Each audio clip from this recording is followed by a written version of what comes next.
Thank you, Dr. Moss. Hello, brethren. We're going to begin where we ended last time. You've probably long since forgotten. That was in 1 Corinthians 13, so you can start turning there. And we've spent some time lately exploring the father-child relationship that provides us both an example and a metaphor, representing our Christian walk to become spiritually mature in the image of our spiritual Father. As fathers, we love our children so much, there's practically nothing that we would do for them that's outside of our control. It brings us great joy to see them grow and develop, and our congregation has been blessed with many children, and God willing, many more soon. I think I might have mentioned that before. But a few weeks back, we joined remotely, and I want to thank Joe and the crew for all the work they do to make the video happen, because I tell you, it's a really neat experience when you have a chance. You have to be away, but you have a chance to reconnect with your brethren. And I really enjoyed seeing before church and after all the little kids running around and saying hi in the camera. And I couldn't help but think back to my kids when they were younger. And I could just visualize them doing the same thing, especially Lizzie, who always had this somewhat silly grin on her face for any picture. She would do her chipmunk imitation or pretend to be a pirate. And I could just see the kids in the room, and it warmed my heart. So we're going to begin here reading Paul's admonition in 1 Corinthians 13:11. 1 Corinthians 13:11. When I was a child, I spoke as a child. I understood as a child. I thought as a child. But when I became a man, I put away childish things. Now, what's Paul talking about here? Well, I remember when Zach was little, he went through this stage where he would only speak in one-word sentences.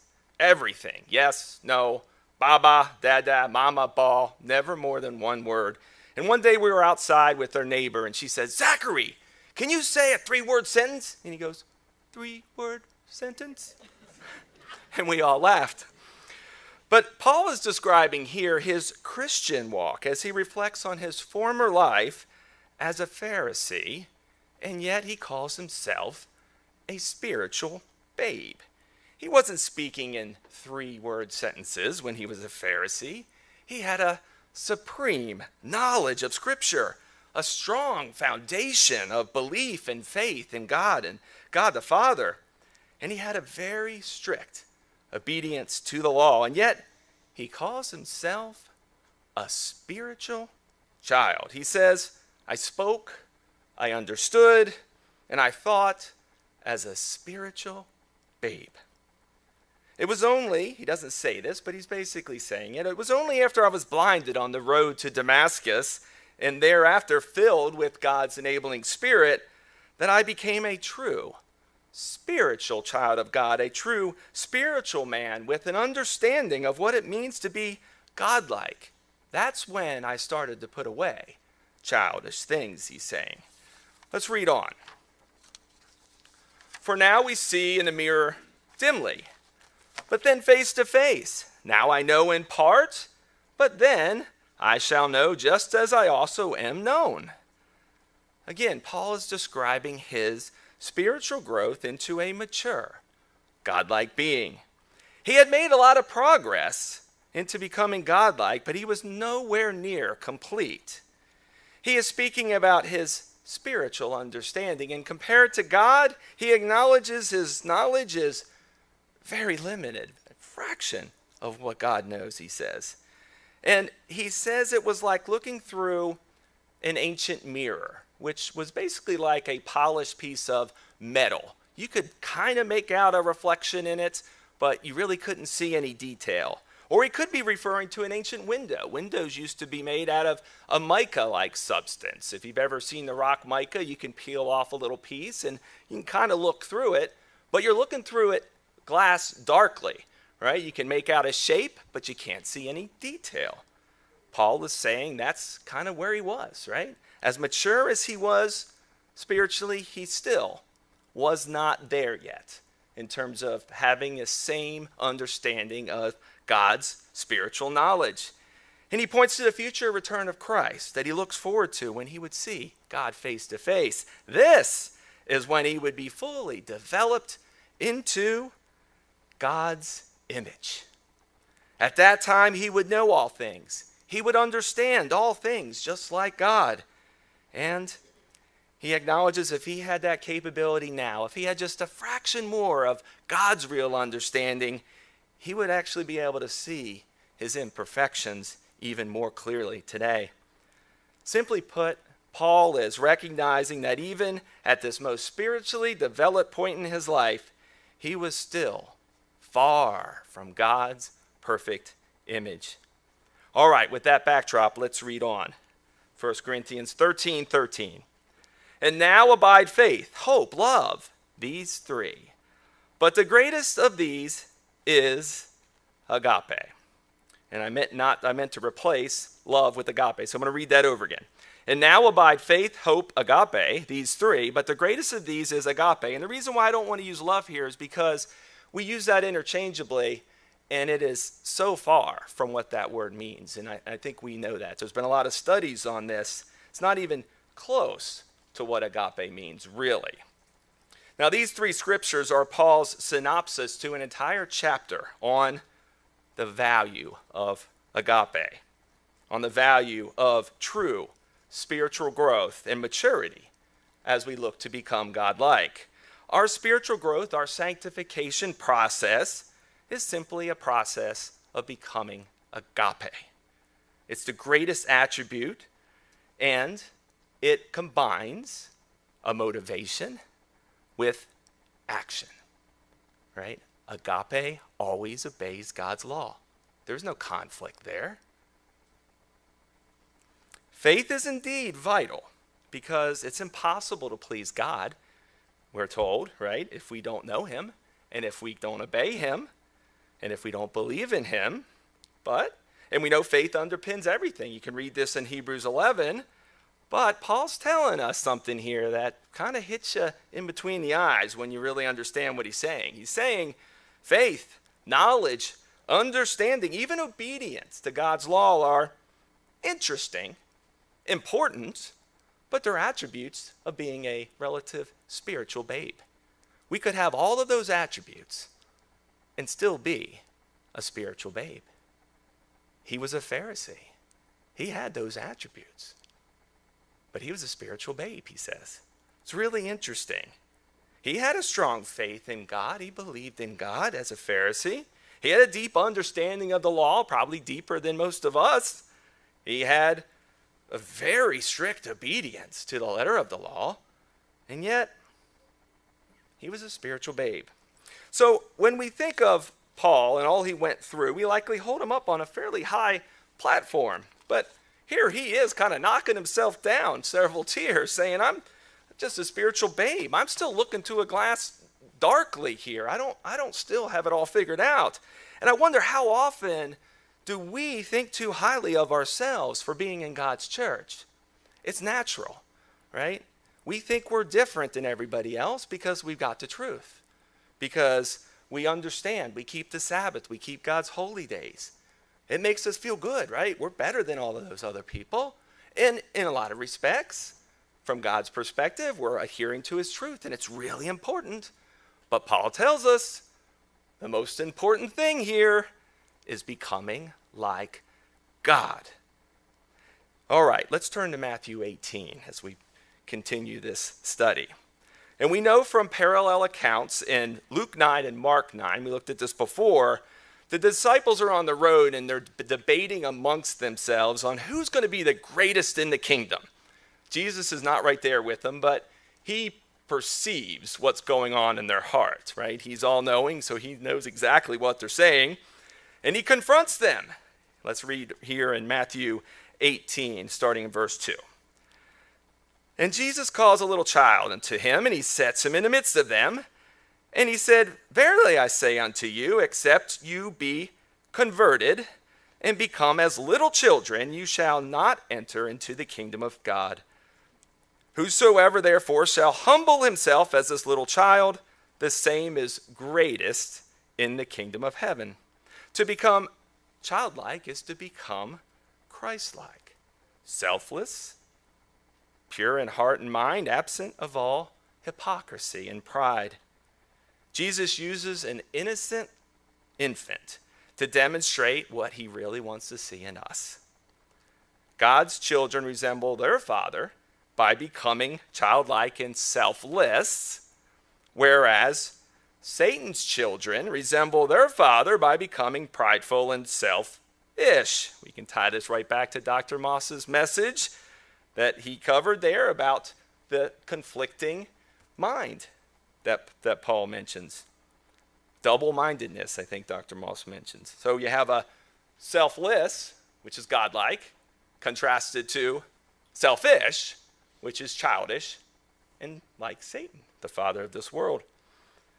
So we know we're created in God's perfect image, but our time in this world has fueled our carnal mind, which becomes selfish, like the father of this world. Jesus tells us here in Matthew 18 that we're called to change that. We're called to be transformed into God's perfect image to become childlike in our attitude. And this change, again, is not just about knowledge, right? And I'm not refuting that knowledge isn't important. Knowledge is very important, just like faith is very important. But again, we can have all of these things, but Paul tells us we could still be spiritual babes in the eyes of God. God makes it clear that he judges the heart, right? The heart, the underlying heart, our conversion progression that is measured by a change in heart, which underpins our attitude, our thoughts, and our actions. That's what fuels it. That's what he's interested in. The outcome is important, but how we get to the outcome, our heart, is a conversion process.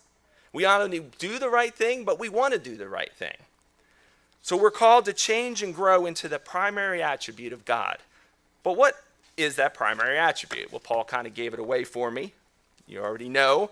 But God does have many superpowers. We know that he's omnipotent, he's omnipresent, he's omniscious, all-knowing.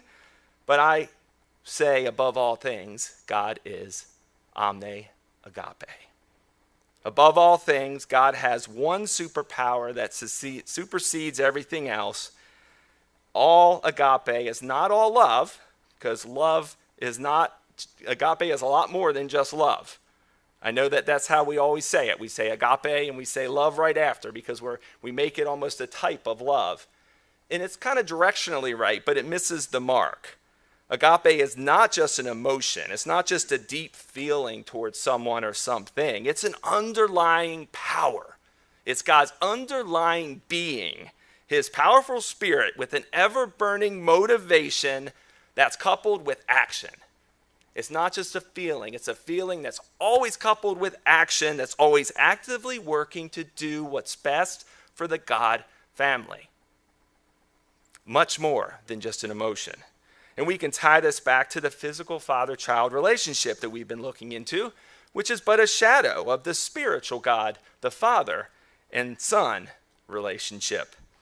As fathers, there's practically nothing we wouldn't do for the benefit of our children. We would readily give up our life if it required it to save theirs. We have this constant motivation to do what's best to properly develop our children. And that motivation is always coupled with action. Sometimes the action's a hug or a kiss. Sometimes the action is in a form of discipline because that's what they need the most. When God disciplines us, it's still agape. Our Father in heaven agapes us, brethren. He is omne agape. God's spirit of agape is constant motivation, inseparable from constant action that's always working to build up the God family, always working for each of us and what's best for us to develop into his image. All right, let's go back to 1 Corinthians 13, and we're going to pick up in verse 5. And today we're just going to look at one of the many attributes that Paul uses to describe agape, and hopefully at some point in time we can pick up a few more. So 1 Corinthians 13 and verse 5, we're going to pick up in the middle here. He says, agape seeks not her own.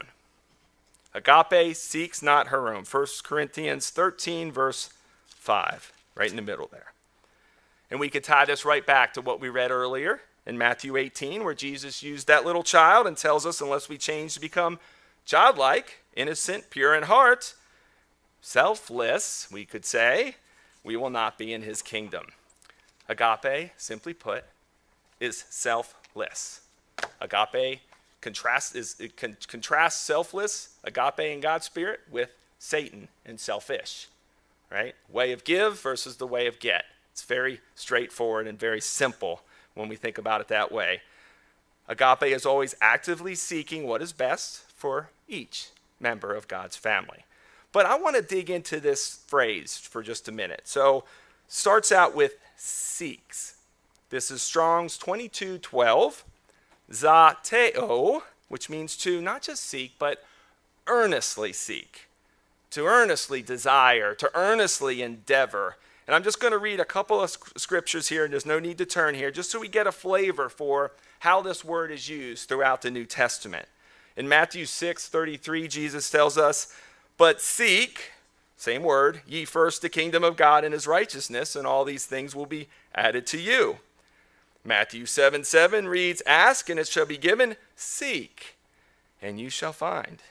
Matthew 13:45 and 46, "The kingdom of heaven is like unto a merchant man seeking goodly pearls, who, when he had found one pearl of great price, went and sold all that he had, and he bought it." Matthew 18:12, "If a man has 100 sheep and he loses one, he goes into the mountains and seeks that one which has gone astray." And finally in Luke 15:8, same word used with the woman having 10 pieces of silver, who when she loses one, lights a candle, sweeps the house, and seeks diligently until she finds it. This is an earnest seeking. And I am actually reminded of another childhood story for Zachary. Sorry, I'm picking on Zachary. But it was one of the most terrifying moments of my life. I mean, it really was. It was many years ago. We were walking through a very crowded Disney, and we had all 3 of our children with us, but we were probably having to pay a little more attention to Lizzie.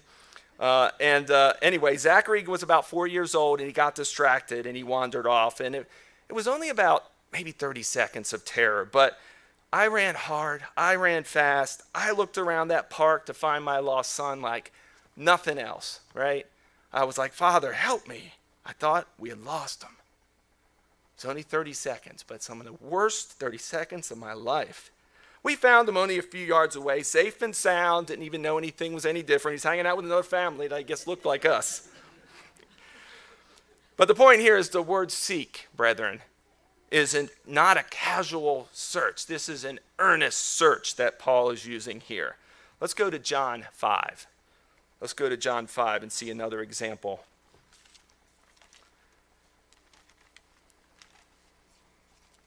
John 5, verse 30.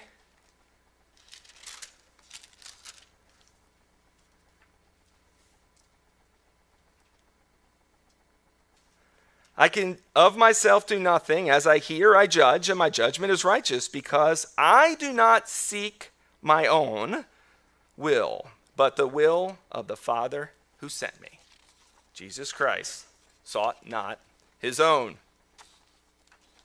It's a perfect tie back to Paul's description of agape that seeks not his own. Back to 1 Corinthians 13:5. Let's keep looking at this phrase, seeks not his own. So we spent some time there understanding that this seek is a diligent seeking. The next word, not, is finally a Greek word that I feel like I can pronounce with certainty. It's Strong's 3756, oo. Ooh. And it means absolutely negative, no, not, never, none, nothing. And it kind of fits, right? Ew, no, nothing, never. So, seeks not its own Strong's 1438, hiautu, meaning him, her, my, our, your, own, or its own. So agape earnestly seeks not its own. is the definition that Paul's given us here. And often we find emphasis in the Greek language by what is placed first. We are to earnestly seek, not our own will. We are earnestly to seek God's will, not our own desires. The Greek phrase literally means agape does not seek the things of itself. In fact, the Revised English Bible translates, agape is never selfish. The Lockman Foundation's Amplified Bible renders it, agape does not insist on its own rights or its own way, for it is not self-seeking. Please turn to Matthew 22. We're picking up right after Jesus put the Pharisees in their place regarding the resurrection, and one of the chief experts of the law attempted to play stump the dummy, they thought. And he says, Master, which is the great commandment in the law? Thank you, Dr. Moss, for covering this earlier. We'll read now verse 22. Matthew 22, verse 37. Matthew 22, 37, and I need to turn there. I'm a little distracted. Okay. Jesus said to him, you shall agapeo the Lord your God with all your heart, with all your soul, with all your mind. This is the first and great commandment. And the second is like it. You shall agapeo your neighbor as yourself. On these two commandments hang all the laws and the prophets. So Jesus quotes here Deuteronomy 6 as he tells us we are to agapeo, that is the verb form of agape. We are to agapeo the Lord our God with all our heart, all our soul, and all our mind. And we know this is the year of Deuteronomy, so let's turn back there. Let's go. We've got time. Let's go to Deuteronomy 6, verses 4 through 7, I think it is.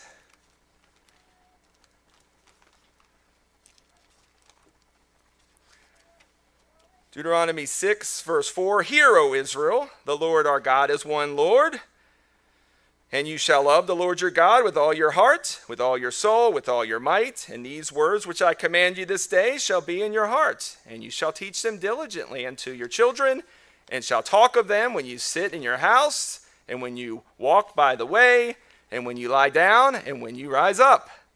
Now, a few verses later, let's pick up the warning. Starting in verse 10. And it shall be when the Lord thy God has brought you into the land which he swore unto thy fathers, to Abraham, to Isaac, and to Jacob, to give you great and goodly cities which you builded not, and the houses full of good things which you filled not, and wells digged which you dig not, vineyards and olive trees which you planted not, when you shall have eaten and be full. Here it is. Then beware lest you forget the Lord, which brought you out of the land of Egypt from the house of bondage. You shall fear the Lord your God and serve him, and shall swear by his name. You shall go after no other gods of the gods of the people which are round about you. And this ties in nicely to Craig's message as well. So tying back to 1 Corinthians 13:5, agape love does not seek his own, and God warns us everything we have he has provided. He warns that this world walks to a beat of a different Father, as Dr. Moss was talking about, and it influences us to become self-focused and to seek our own. It influences us to forget all the things our great God has done for us. It's way too easy for us to put the majority of our time and our resources on our own things, our work, our homes, our cars. It's way too easy to seek to do things on our own at the expense of our time with God or time with his family. Agape is an ever-burning motivation, always coupled with actions that earnestly seek first God the Father and his will, and second, seeks to do what's best for everyone in his kingdom, in his family. Agape drives this constant action and service, willing to literally die at his command, if that is what he commands. Let's turn back to Matthew, this time in chapter 26. Matthew 26. We'll see Jesus Christ demonstrating this aspect of agape.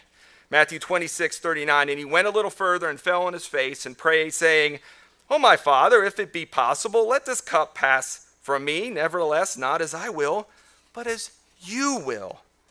He went away, in verse 42 now, he went away again the second time and prayed, saying, "Oh, my Father, if this cup may not pass away from me, except I drink it, your will be done." Jesus Christ exemplified agape. He never sought his own. He is omne agape, just like our Father. He's always motivated and actively working, seeking the Father's will, helping the Father build up his kingdom.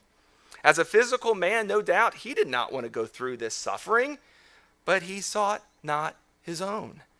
"Not my will, but yours be done," he says. That's agape. Let's turn back to Genesis 22. We've been exploring this father-son relationship for a while now, and I think about our great love for our children, and with that great love, we can appreciate all the more what we're about to read here in Genesis 22. Abraham and Isaac did not know the Greek word agape. It wasn't even spoken back then. But they both knew and modeled God's agape spirit. It's estimated that Isaac was between 17 and 35 years old, probably around age 25. He was an all right, say, grown man, much stronger and faster than his probably century-old father. And I want us to put ourselves in the place of Abraham and Isaac as we read these scriptures in Genesis 22. Genesis 22, beginning verse 6. "So Abraham took the wood of the burnt offering and laid it on Isaac his son. And he took the fire in his hand and a knife, and the two of them went together. But Isaac spoke to Abraham his father and said, 'My father.' And he said, 'Here I am, my son.' And he said, 'Look, the fire and wood, but where is the lamb for a burnt offering?'" Isaac connected the dots. He knows what's happening here. Let's go to verse 9. "Then they came to the place of which God had told him, and Abraham built an altar there and placed the wood in the altar, and he bound Isaac his son and laid him on the altar upon the wood. And Abraham stretched out his hand and took the knife to slay his son. And of course the angel of the Lord called him from heaven, and he stopped him." Abraham seeked not his own and was willing to give up probably the thing that meant the most to him in this world at that time. No doubt, just like any of us fathers, he would have much more gladly slit his own throat than to sacrifice his son. But he did what God asked. How about Isaac? Again, he knew what was happening. He was no dummy. I mean, he could have ran away, right? No, he submitted to his father's will. He sought not his own. They were both willing to give everything in obedience and trust to their father. And as we reflect on our lives, brethren, are we seeking not our own in the spirit of agape in order to align everything to God the Father's will? Remember, agape seeks earnestly to find and serve the great God in any way possible. Our conversion process is not about knowledge. Knowledge is interesting. It's about becoming selfless and developing God's spirit of agape. If we're not constantly serving, if all we're doing is just taking up space in his church, we're not progressing. We need to be very careful about turning down an opportunity to serve or missing an opportunity to serve in any capacity, to serve God and to serve his family. We are not to seek our own. As our agape builds, everything else in life becomes secondary. It's like that glass, that sheet of murky mica starts to clear up. And we start first seeing only dimly through it, but over time we start to see through it more clearly, and we're more able to choose and serve God first, to seek not our own. As Jesus said to his disciples in Matthew 16:24, "If anyone wishes to come after me, he must deny himself and take up his cross and follow me." We're not going to turn there for sake of time, but I'll read a few scriptures from Romans 15 because they fit in perfectly here. Jesus came to do the will of God by undertaking the work of salvation. He did not seek his own personal comfort. He denied himself to promote the welfare of others, and he endured whatever trials and pain were necessary to seek God's will. Romans verse 1, we then that are strong ought to bear the infirmities of the weak and not to please ourselves. Let every one of us please his neighbor for his good to edification. For even Christ pleased not himself, but as it is written, the reproaches of them that reproached thee fell on me. Skipping to verse 5, now the God of patience and consolation grant you to be like-minded one towards another, according to Jesus Christ, that you may with one mind and one mouth glorify God, even the Father, our Lord Jesus Christ. We can tie this message back perfectly to Richard's sermon last week. Blessed are the peacemakers, for they shall be called the children of God. If we are walking in God's spirit of agape and not seeking our own, we will always be peacemakers. We can't possibly take offense if we're walking in God's spirit of agape. Brethren, we are created in God's perfect omne agape image, and it's a beautiful thing. But our time in this world has fueled our carnal mind to resemble the father of this world that selfishly seeks its own. This is the double-mindedness that Dr. Moss was talking about earlier. Jesus makes this clear that we must change and become childlike, selfless, and humble to be great in his kingdom. He adds that the first and second great commandments are both related to agapeo, first God the Father, and his family. Paul makes it clear that above all things, above faith, think about that, above faith, above knowledge, right? Truth, above obedience, even above hope. The thing that's most important in our conversion process is to become like our agape creator. All those things are required, of course, to begin the conversion process. But if that's all we've got, Paul says we're like a stupid, clanging, annoying noise that God really doesn't want anything to do with. That's basically what he's saying. And it's time that we really take that serious. All of us, myself first and foremost. We are called to change our heart and actively work with God to develop in us his agape spirit that seeks not its own. Agape is a powerful spirit of God that creates this ever-burning motivation in us, the motivation that is always coupled with constant action of self-sacrificial service to God and service to his family. Agape is always actively working towards what is best for the God family. Agape seeks not its own. As we head into the fall holy days now and to the Feast of Tabernacles, let's work hard to seek not our own. Let's carefully evaluate how we spend our time and God-given resources to seek not our own. Yes, it tells us in Leviticus, I think it is. Yeah, Leviticus, that we can do whatever we want. We can buy whatever we want. But remember, if we are walking in God's spirit of agape, what we want is what's best for God's entire family, not just what we want. It's very interesting when we think about it that way. The feast is not a time for vacation, relaxation, or separation. The feast is a time of self-sacrificial service to God and his family. The feast is a time to seek not our own. So let's end now in 1 Corinthians 10, verses 24 and 33.